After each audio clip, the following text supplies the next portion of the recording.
8:10, ya estamos de regreso. Una hora de actualidad en Ahora es Cuando, en Infinita por la 100.1, infinita.cl. Con nosotros aquí en el estudio el presidente del Partido Republicano, Arturo Esquella. Arturo, gracias por estar con nosotros. Muchas gracias por la invitación, Juan Manuel. Un gusto de acompañarte esta mañana. Vamos a hablar de la proclamación de José Antonio Kast. Vamos a hablar, por supuesto, de el momento que viven las derechas, como les gusta decir a algunos.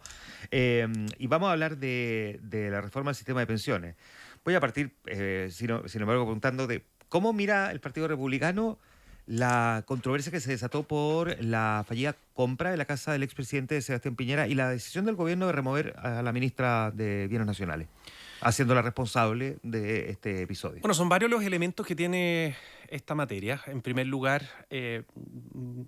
no se ha comentado mucho porque nos centramos en esto inaudito de que haya pasado una compra, una decisión tan importante como esta por muchos abogados, por muchas personas, asesores, y nadie se haya dado cuenta que se está infringiendo la Constitución abiertamente de una manera absurda. O sea, cualquier alumno de primero o segundo año de Derecho sabe que hay un impedimento para celebrar contratos por parte de los ministros, en este caso también por parte de los parlamentarios. Claro.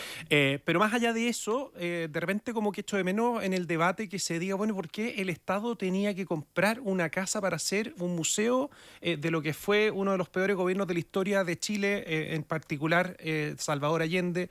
Yo creo que eso también requiere, digamos, dedicarle un par de minutos, porque es inaudito. Yo no cuestiono que si es que la familia de Salvador Allende quisiera donar la casa o quisiera levantar, digamos, un fondo llamando a particulares, simpatizantes, adherentes de sus ideas, en fin, quisieran hacer un museo. Yo creo que eso es súper sano, razonable, bueno, en fin, todo lo que tú quieras. Pero ¿por qué tiene que endosárselo al Estado? ¿Por qué el Estado tiene que gastar 1.000 millones de pesos en algo que por de pronto divide a los chilenos? No corresponde, y eso creo que también se tiene que comentar. Luego... Ahora, perdón, pero mirado bajo esa misma lógica, entonces tampoco debería haber existido el Museo de la Memoria. También es el museo que dividía a los chilenos, y hay muchas cosas en la historia que probablemente dividían a sus ciudadanos, pero sin embargo es rescatar un pedazo de la historia para no olvidar también un pedazo de la historia. Para este gobierno, claramente no es la misma la opinión que tiene Arturo Esquella sobre la figura de Salvador Allende. Para muchos otros sí, pero es un pedazo de la historia que uno quizás no debería olvidar precisamente por lo mismo, ¿no? Efectivamente, pues un pedazo de la historia, porque a ese museo le falta el otro pedazo de la historia, y ese es el problema que tiene en particular. Entonces, Bueno, es que sí que profundiza mucho más, digamos, las divisiones. Si José Antonio Kast quiere comprar mañana la casa del presidente Errázuriz de Pinochet, también lo podría eventualmente comprarle y decir, bueno, también aquí hay un pedazo de la historia. Claro, es que...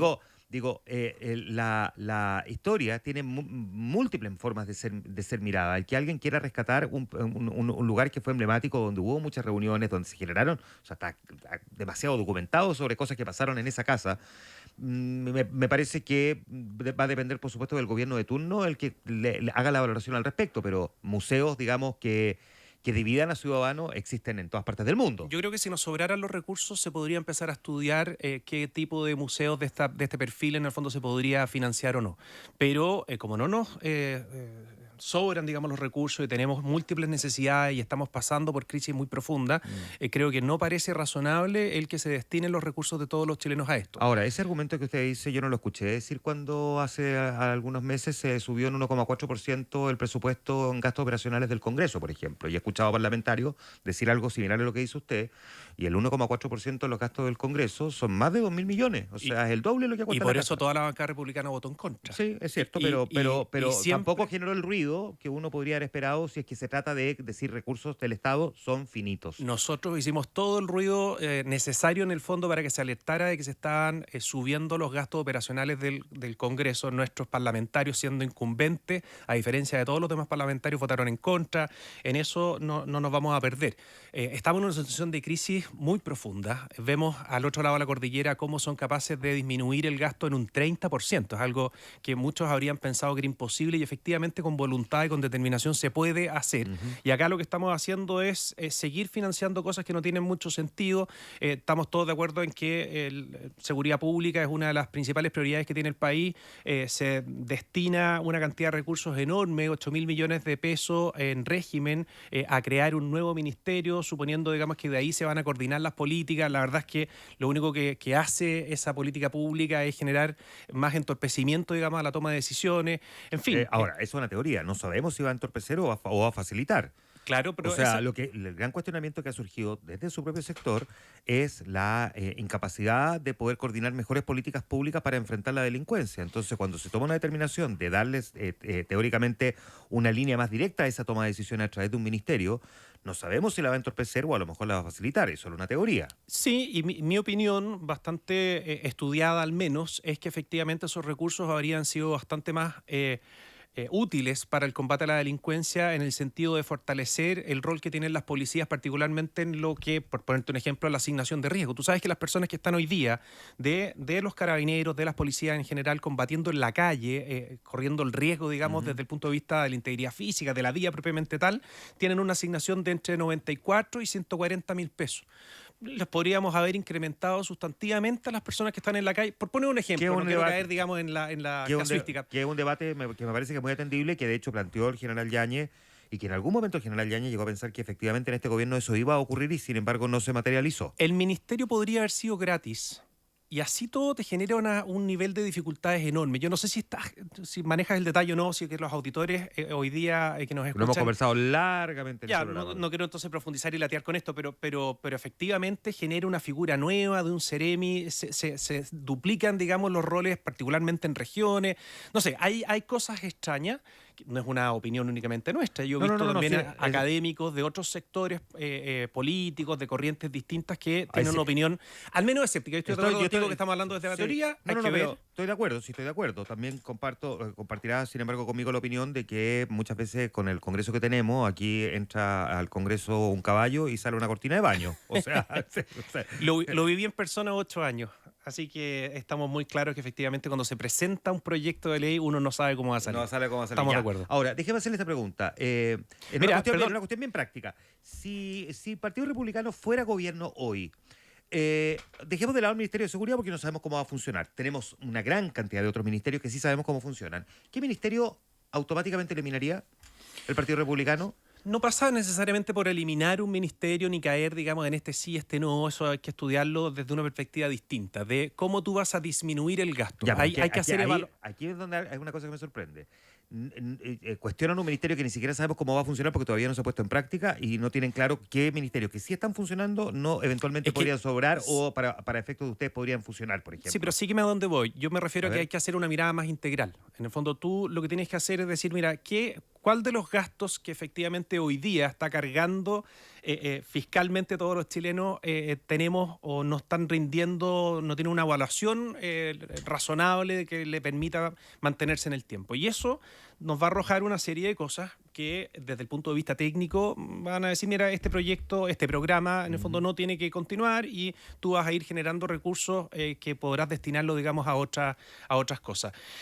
Tú partiste la pregunta diciendo, mira, ustedes si fueran gobierno, y acá es en donde me interesa hacer un punto, porque nosotros tenemos, y lo hemos planteado en varias oportunidades, y esto se va a ir incrementando con el paso del tiempo, una gran propuesta para los chilenos en función de recuperar la seguridad en Chile. Hemos estado construyendo durante mucho tiempo un plan de recuperación territorial, muy en la línea de lo que observamos en El Salvador, en Hungría, en Italia en materia penitenciaria, y eso va a generar una disyuntiva que para nosotros es fundamental que los chilenos se pronuncien, y eso tiene que ver también con nuestro interés de estar en la primera vuelta presidencial, en donde van a votar todos los chilenos y no un puñado como en las primarias, porque en el fondo lo que les vamos a decir a los chilenos, mire, hay un tipo de privados de libertad, de internos condenados por crímenes violentos que a la luz, digamos, de los antecedentes no tienen ninguna capacidad de reinsertarse, no tienen ninguna capacidad de rehabilitarse, y esas personas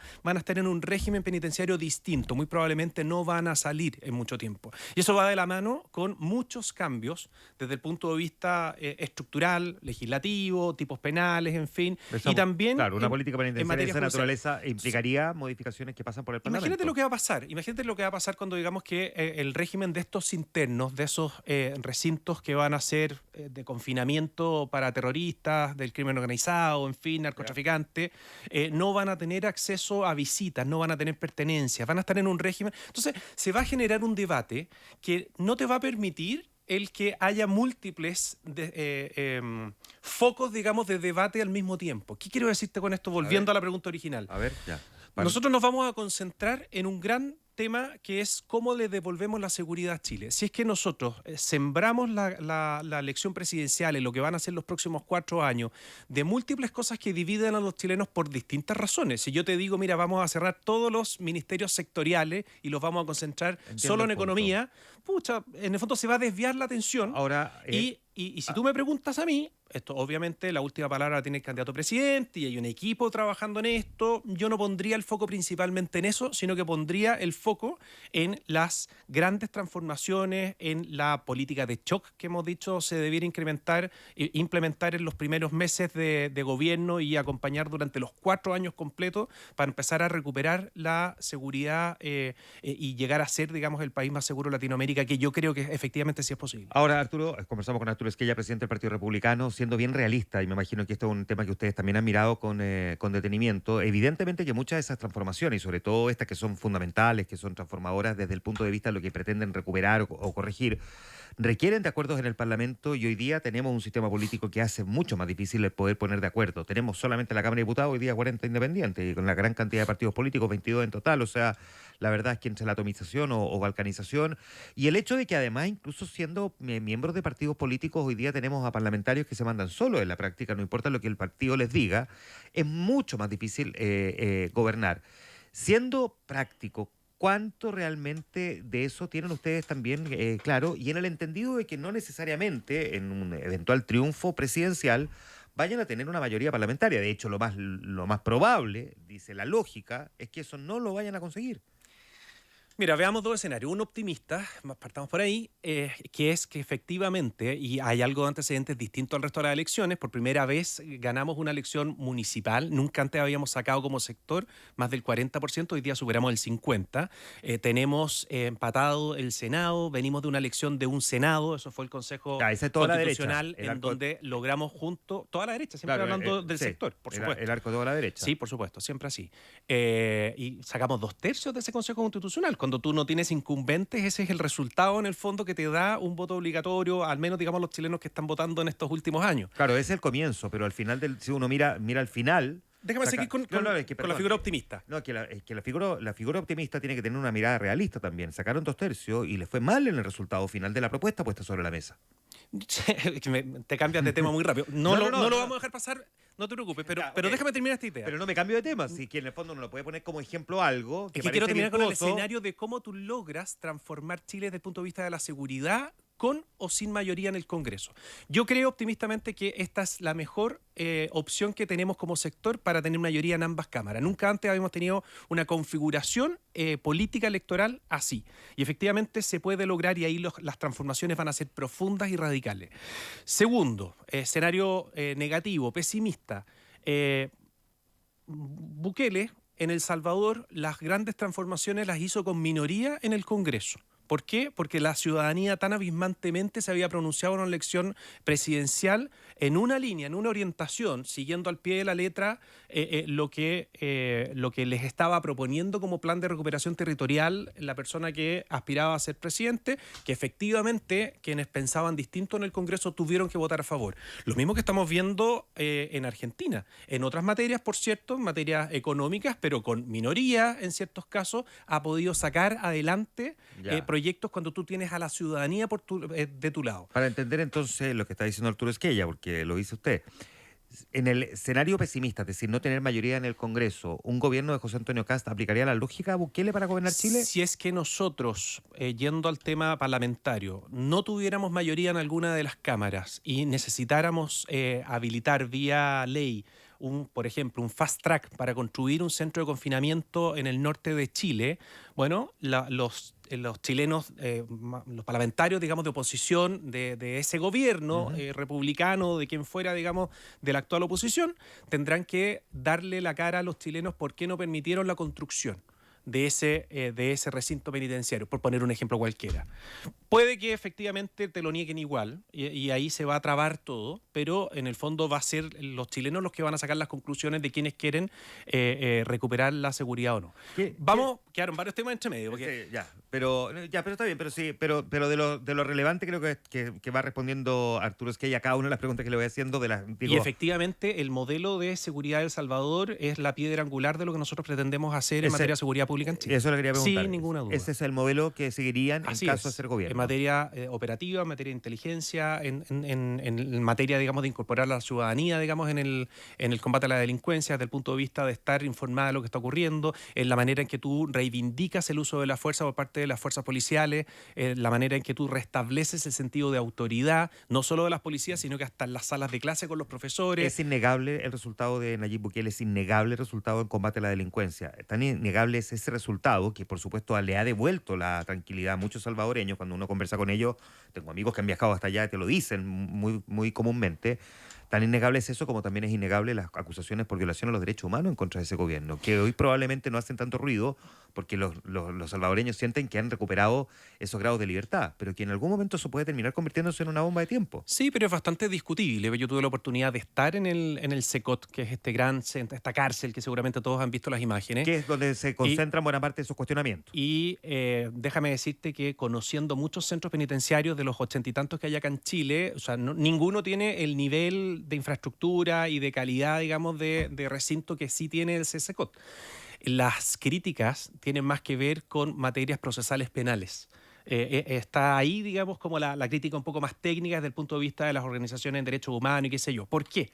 Y esto, si bien nosotros recogeríamos en parte, digamos, lo que hicieron allá, no se aplica del todo. Ellos lo que hicieron fue perseguir la pertenencia a las organizaciones criminales. Lo que hicieron fue dictar una ley en donde se proscriben las bandas, las maras, las pandillas, en fin, como organizaciones ilícitas, pero cuando tratan precisamente de contexto de terrorismo o bandas criminales, se pasa, digamos, a un nivel distinto de lo que comúnmente conocemos por tipos penales de asociación ilícita. Es decir, a ellos, cuando se trata de una banda criminal o una pandilla, la pena va de entre 20 y 30 años. Claro, lo que pasa es que el cuestionamiento también, entre otras cosas, apunta a la detención de menores de 14 años, a quienes aparecen con tatuajes, que es lo que suele simbolizar a las maras, pero quienes tenían tatuajes que no eran parte de estas maras, hay cuestionamientos. Y ese es el ejemplo, es importante lo que dice, porque en el fondo lo cuestionado por parte de algunas organizaciones es que hayan considerado los tatuajes en los cuerpos de estas personas como elemento relevante para comprobar que forman parte. Ellos culturalmente, a mí me tocó, o sea, estábamos en la cárcel y el mismo director de la cárcel le pide a los de un módulo completo que se saquen la polera. Y estábamos todos mirando, todos tenían grabados MS-18, la M13, no me acuerdo los nombres de estas bandas criminales, pero era parte de la cultura de estas pandillas el grabarse, digamos, en su piel la pertenencia a la organización de cual formaban parte. Arturo, déjame preguntarte... Eso en Chile no aplica. Sí, no aplica. Claros. Desde Chile Vamos han cuestionado varias veces a José Antonio Kast por no querer ir a una primaria con los partidos de la centro-derecha, señalando que prioriza su proyecto personal en el lugar de un proyecto colectivo que saque a la izquierda del poder. ¿Qué responde el presidente del Partido Republicano frente a ese cuestionamiento que lo hemos escuchado en varias oportunidades desde Chile Vamos? Desde que existe primeramente proyecto republicano, hoy día partido republicano con todo su ecosistema, siempre nos han cuestionado por todo lo que hacemos. Al principio, en la primera elección presidencial de José Antonio Kast, se ponía el foco en que dividía, en que no iba a sacar más del 1% y que en el fondo eso iba a dañar la elección de Sebastián Piñera para su segundo gobierno. La verdad es que con los hechos se fueron demostrando uno a uno, cada uno de los casos, de que no era así. Efectivamente, nosotros llegamos a plantear un modelo distinto. En principio hay levemente O sea, no levemente, sino que existe una gran sintonía con un sector de la derecha tradicional, pero en donde está la diferencia es en la manera de enfrentar en la política pública, en la manera de enfrentar la defensa de esas ideas y principios, el no acomplejarse de tus ideas. Cuando tú dices, mira, un país crece más, por ejemplo, en materia económica, si es que tú le haces más fácil la inversión a quienes tienen la posibilidad de invertir, y eso significa menos impuestos, menos trabas, menos permisología y qué sé yo, tú creces más. Esa es una idea estructural. Y efectivamente, si no te avergüenzas de esa idea, tú puedes salir a convencer de que esa idea es la más conveniente para el país. Y efectivamente los chilenos sí son receptivos de eso. En la elección siguiente, que se nos decía exactamente lo mismo, bueno, dicho sea de paso, efectivamente no sacó un 1%, sino que sacó un 8%, y esa misma noche se le fue a dar el apoyo a Sebastián Piñera y José Antonio Kast recorrió Chile pidiendo el apoyo para que no ganara la izquierda y ganara Sebastián Piñera, y así fue. 4 años después, José Antonio Kast encabeza también una elección presidencial ya con un partido recién constituido, a pocos meses de constituido, y efectivamente se plantea un proyecto, un modelo de país en donde no se le tiene vergüenza a tus ideas. Tú sales a decir efectivamente lo que crees conveniente. Dijimos en su momento y presentamos un modelo de qué es lo que ocurriría si es que privatizábamos Codelco, por decir algo. Algunas personas tradicionales de derecha se agarraban la cabeza, pero ¿cómo se atreven a decir eso? Esto es un escándalo. No, a los chilenos tú les tienes que decir lo que piensas. Ya, pero no me responde, eso no responde a la pregunta respecto de cómo abordan ustedes un cuestionamiento que podría tener un cierto sentido de querer privilegiar ese proyecto personal de una derecha sin complejo, por decirlo así, en lugar de buscar un trabajo colectivo de toda la derecha para que la izquierda no vuelva a ganar. Es que la responde los hechos, porque en el fondo te estoy diciendo que eso mismo que están diciendo hoy día lo dijeron 4 años atrás y 8 años atrás. Y nosotros lo vamos a enfrentar de la misma manera, siendo muy claros en plantear un proyecto que es distinto al de Chile Vamos en este caso, y con la misma transparencia decir en segunda vuelta, si es que no llegáramos a pasar nosotros a esa segunda vuelta, nos vamos a sumar a cualquier alternativa que tenga al frente a la izquierda, porque no nos perdemos ni un segundo. Para hacer campaña, no al gobierno.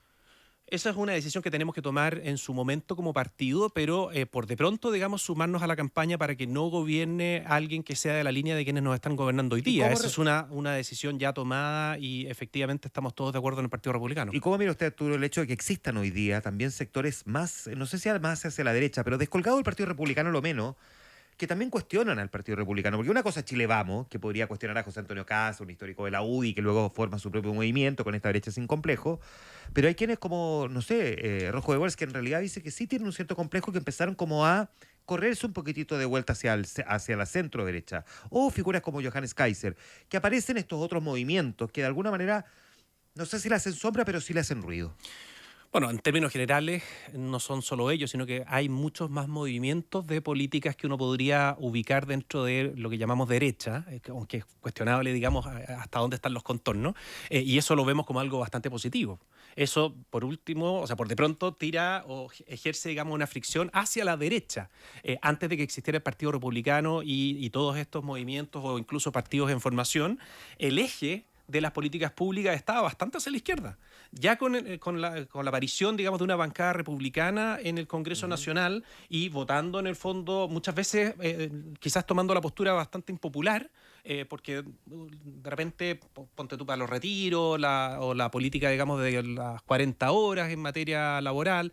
En todos esos casos nosotros hicimos lo que efectivamente nos indicaba desde el punto de vista transversal, técnicamente había que hacer. Ya, lo mira como algo positivo, pero votamos. No le genera incomodidad el que además son sectores que participaron del Partido Republicano en algún momento y que hoy, sin embargo, formulan severas críticas hacia el mismo partido. Nosotros lo vemos como un triunfo de las ideas. Si es que hay más personas que están remando para el mismo lado, consideramos que es algo positivo. Pero no les gustaría que estuvieran arriba del mismo bote, porque si remando el bote va más rápido. Es que no tengo ninguna duda que para las cosas importantes, como ha ocurrido con nosotros y la derecha tradicional, van a estar disponibles. Eso es así. O sea, si tú tienes al frente a una Camila Vallejos como sucesora, por ejemplo, de Gabriel Boric, estoy inventando, no tengo ninguna duda que todos los que tú nombraste vamos a estar juntos trabajando para que la alternativa que sea le gane, digamos, a Camila Vallejo. ¿Con quién cree que va a competir José Antonio Kast en esta presidencial? ¿Con quién cree desde el frente, desde la izquierda? No con quién quiere. ¿Con quién cree Arturo Esquella que va a competir Kast? Chuta, qué difícil tu pregunta, pero... Al día de hoy, yo sé, estamos en enero, falta todavía, porque las cosas pueden cambiar. No, Después. me da la impresión de que Carolina Toá es una persona que tiene ya la delantera. Habrá que ver en el fondo si es que el Frente Amplio quiere plegarse a esa candidatura o va a levantar alguna distinta. Tomás Bodanovich ha dicho en todos los tonos de que no es candidato. Yo creo que está tomando una buena decisión. Si es que fuera egoísta y pensara únicamente, digamos, en su proyección futura, yo creo que sería un error que se tirara ahora de candidato. Ya. Me da la impresión de que Bachelet, ¿no? es de sentido común lo que estamos diciendo. Bachelet, bueno, tú me prohibiste decir lo que me gustaría, pero efectivamente me encantaría que fuera Bachelet, porque en el fondo uno podría contrastar con... Yo no le prohíbo nada. Yo le pregunto primero quién cree, pero ahora, ¿quién quiere? A ver, ¿quién No, ya te dije ya. Bachelet. Sí, No. porque en el fondo en el gobierno de Bachelet se gestaron muchas de las cosas que hoy día estamos sufriendo como parte de Es las más mayores fácil crisis. criticarla, entonces. Piensa que la situación de crisis económica que estamos viviendo en gran medida tienen que ver con esa reforma tributaria que nos pedía el ministro de turno en momento Arena, Alberto Arena. que lo juzgáramos por los resultados. Bueno, hoy día, digamos, está condenado, digamos, a no solo juzgado, sino que condenado, porque a su vez condenó al crecimiento de Chile a no sobrepasar el 2%. Ya. Entonces, efectivamente nos gustaría tener al frente a Michelle Bachelet. Última cosa, hablemos un poquito de la reforma del sistema de pensiones, estamos sobre la hora ya, pero déjeme preguntarle a Arturo Esquella, queda la idea, es que a veces los extremos se atraen, ¿no?, de que el Partido Republicano y algunos dentro del Partido Comunista terminan básicamente en la misma senda, ¿no?, de considerar que este proyecto hay que desecharlo. ¿Qué piensa el Partido Republicano sobre cómo está hoy el proyecto de reforma del sistema de pensiones y qué debería pasar con ese proyecto tal cual está hoy? Esa lógica le encanta instalarla desde la derecha tradicional y desde el gobierno particularmente, que en el fondo hay como extremos que entre ellos se netean y en el fondo las buenas ideas vienen como del centro. Los moderados versus los extremos, asumiendo que nosotros fuéramos los extremos. Yo, la segunda De parte... hecho, las elecciones municipales trataron de instalar que le había ido muy bien a la moderación y que nosotros fuimos el partido que más creció por lejos. O sea, no hay un partido que haya crecido tanto como el Partido Republicano, o sea, en la historia con las cuales... Ustedes se asumen como no moderados, entonces. No, por eso te digo. O sea, parte, digamos, de un sesgo que es bastante curioso, pero me da un poco lo mismo como te clasifiques, la verdad, para ser franco. Pero más allá de eso, obviamente que es un error. O sea, ellos lo que están reclamando el Partido Comunista es que toda esta plata debiera ir a ser administrada estatalmente y poder usar esos recursos para políticas públicas. O al menos después, alguna parte tiene que ir a yo ayer escuché reparto. al presidente de la República, me imagino tú escuchaste ese discurso, hace mucho tiempo no lo veíamos con Lo ese comentamos nivel mañana. de entusiasmo, por decirlo así, hablándole a su gente. Quizás desahució el posible acuerdo en materia de pensiones. ¿Crees que está desahuciado el acuerdo? No sé, yo veo muy optimista. Es curioso, porque ahora los que más quieren lograr ese acuerdo es precisamente los senadores que están en la Comisión de Trabajo y son los que en definitiva están apuntando a que parte de esa mayor cotización vaya a parar a algo distinto que las cuentas individuales de los trabajadores. Es realmente inaudito lo que está ocurriendo. O sea, uno ve a los parlamentarios de derecha apuntando a que efectivamente haya parte de esa cotización que no vaya a las cuentas individuales. Con modelos distintos, hablando de la brecha, no resultó eso, porque obviamente eso se puede corregir vía fondos generales.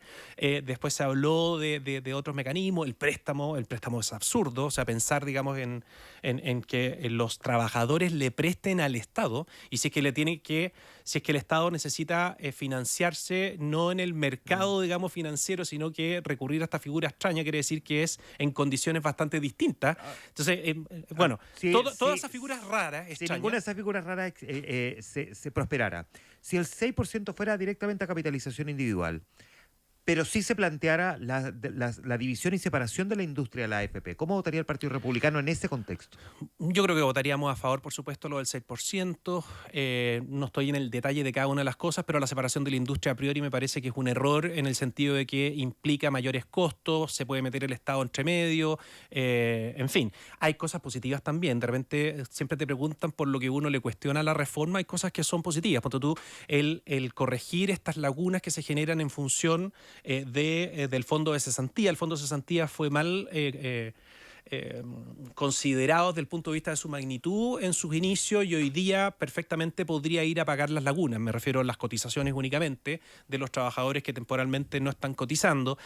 Hay cosas positivas en términos generales, pero vamos a ir votando en su mérito cada una de las cosas. Tú no es un paquete completo, un proyecto tan técnico y con tantos elementos uno puede ir desechando y apoyando las cosas que no te parecen y las que te parecen cuando correspondan. ¿Cree que sale aprobado más allá de cómo? ¿Que sí sale aprobado o cree que puede terminar siendo el tercer fracaso en reforma de pensiones? Me da la impresión de que el tono con el que le habló el presidente de la República el día de ayer a los chilenos algo significa. No tengo la respuesta exacta, pero creo que ahí tenemos que tomar una lectura. Y al mismo tiempo, por otro lado, desde la derecha, desde los senadores, digamos, que están en la Comisión de Trabajo de Chile Vamos, están de alguna manera apuntando a que efectivamente haya una reforma. El temor de ellos, y es raro, acá también tienes un elemento muy, muy curioso, el temor de ellos es que esto pase, digamos, a un segundo gobierno. Ellos en la lógica de que va a ser de derecha y seguramente piensan que va a ser Evelyn Matei la que le tocaría gobernar, eso está en la mente de ellos, y ellos dicen, pero ¿para qué nos vamos a hacer de este problema que se resuelva ahora? Pero al mismo tiempo tú viste, me imagino, como todos los chilenos, el pronunciamiento que ella hizo, poniendo en duda lo positivo, digamos, que podría tener esta reforma de pensiones en su último pronunciamiento al respecto. Entonces, es curioso, todo es raro. O sea que en el caso de José Antonio Cast, mejor heredar este tema si es que el proyecto no es lógico, porque no se trata de una política pública que tú corriges de la noche a la mañana, es algo estructural, debe ser de las 3 o 4 políticas públicas de un país más relevante. O sea, si es que ya nos casamos con un sistema distinto que el que teníamos, la verdad es que tenemos que avanzar con ese durante mucho tiempo. Entonces, es un error suscribir un mal acuerdo. Arturo Esquella, presidente del Partido Republicano, gracias por esta media hora de conversación. Gracias a ti. Pasó volando. Muchas gracias, Arturo. 8:41 minutos.